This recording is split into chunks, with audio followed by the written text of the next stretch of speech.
Our realities are never as cool as our fantasy. It's that simple. And when a predator acts out on their fantasies, they always seem to walk away disappointed.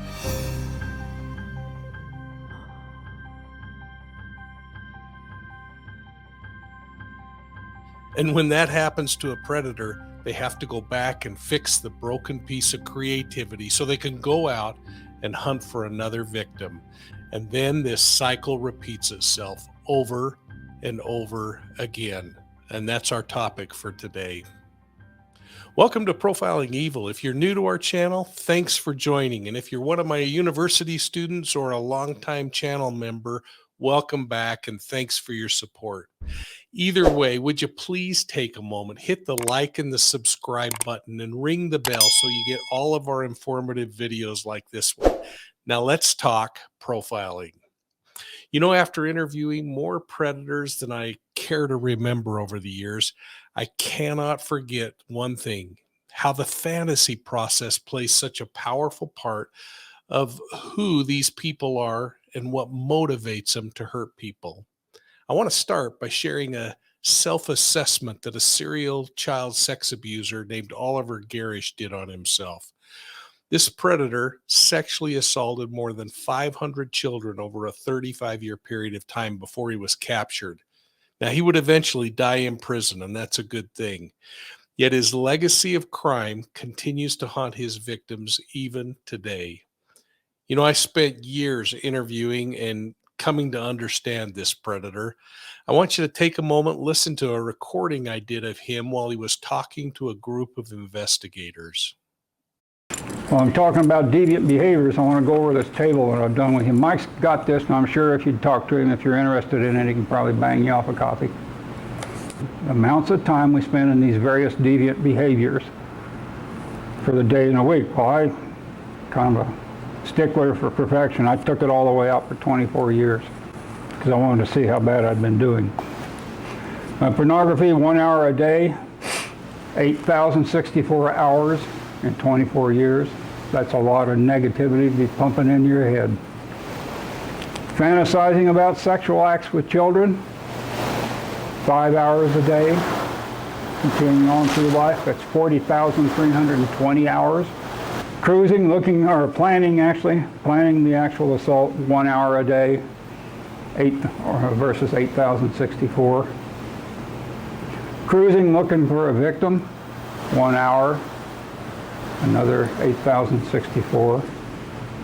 Acting out, the act itself, if it took an hour, it usually didn't. It usually only ran about 5 minutes. I used an hour anyway. The total of all this deviant behavior is 126,540 hours. Okay, working off of that, in 24 years is 210,240 hours.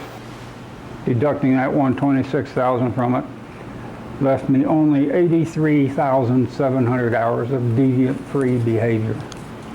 That's how deeply I was into the stuff I was doing. Yeah, back in the 1970s, the FBI's Behavioral Science Unit concluded that serial killers are kind of pre-programming themselves in childhood to become murderers through a progressively intensifying loop of fantasy. The Bureau defined fantasy as that elaborate mental thought with great preoccupation that was anchored in daydreaming. Now, think about that, and then think about your own legitimate fantasies. Perhaps you dream of getting straight A's in college and in this course. You dream of becoming a successful law enforcement professional. Or maybe you're dreaming of something like becoming a movie star. In the quiet confines of your home and mind, you work through how fantastic the journey would be. You create mental images, and you may experience feelings that in some way help you to relieve some of your anxiety and fears. Well, fantasy is normal to a degree, especially in children. I mean, think about the imaginary friend or the play scenarios you created with your peers when you were young. Now, for a child who's abused, neglected, or otherwise traumatized, fantasy can also be a way to escape the reality that they're enduring. For the serial predator, though, fantasy is a process of daydreaming coupled with eventual planning and execution of crimes. You see, fantasy is never enough, and the predator who dwells on their fantasies will eventually feel the need to act out all of these imaginations. When the predators reach this stage of acting out, they generally start with scenarios that would ensure success. This could be something as simple as voyeurism or other ways of acting out their desires. It could come through soliciting a willing sex trade worker to do what they want or finding a compliant partner. In the beginning, they may choose victims who are easy to control. They're almost stage props in the offender's mind as they develop the confidence to pursue what they really want, their preferential victim.